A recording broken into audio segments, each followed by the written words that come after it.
మరలా చిగురించబోతుంది. గొప్ప దినాలను చూడబోతున్నావు.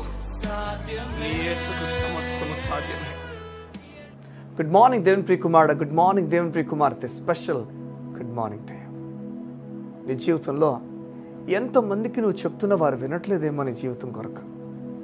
నువ్వు యేసే నమ్ముతున్న గొప్ప కార్యాలు జరిగితే దేవుడు చూసుకుంటాడని చెప్తున్నా వారు నమ్మకుండా నువ్వు చేయాల్సిన పని చేయని చెప్పి ఎన్నెన్నో మాటలు నీకు చెప్తూ నీ విశ్వాసం నుంచి నేను తప్పించాలని చూస్తున్నానేమో.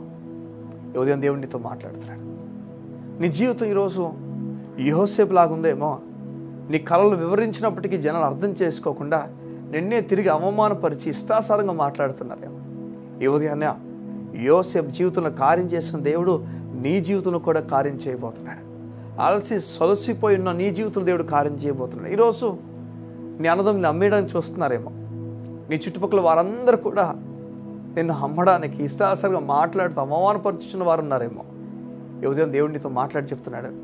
ఇలాంటి పరిస్థితిలో యోసేపు ఉన్నాడో నీకు తెలుసా? అన్నదమ్ములు అమ్మేశారు, నీకు తెలుసు కదా.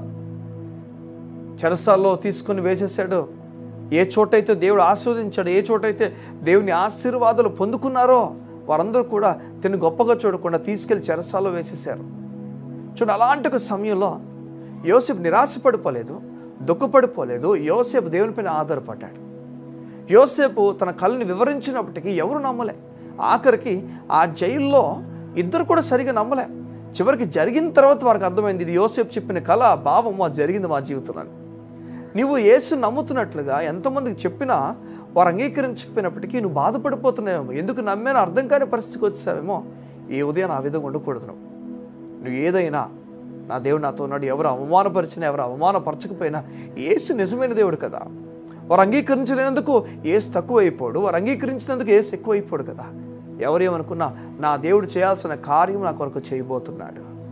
అవును, నిజమే. దానియేలు, షడ్రక్, మేషక్, అబేద్నెగోలు వీరు ఇతర దేశాల్లో వేరొక దేశాలు వీరు దేవుని కోసం నిలబడ్డారు. చూడండి, వారిని అగ్నిగుండంలో వేసిన అగ్ని ఏం చేయలేకపోయింది. దానియేలుని సింహబోన్లో వేసిన సింహాలు ఏం చేయలేకపోయాయి. ఏం చెప్తున్నాడు దేవుడు? దేవుడు మనకు తోడై ఉన్నాడు. దేవుడు ప్రతికూల పరిస్థితుల్లో ఈ లోకం అవమానపరచడానికి మనం నమ్ముతున్న దేవుడిని, నీవు నమ్ముతున్న దేవుడిని వారు విడిచిపెట్టమని కోరుతున్నప్పుడు గుర్తుపెట్టుకోవాలి. నువ్వు విడిచిపెట్టకుండా దేవుళ్ళు కొనసాగు.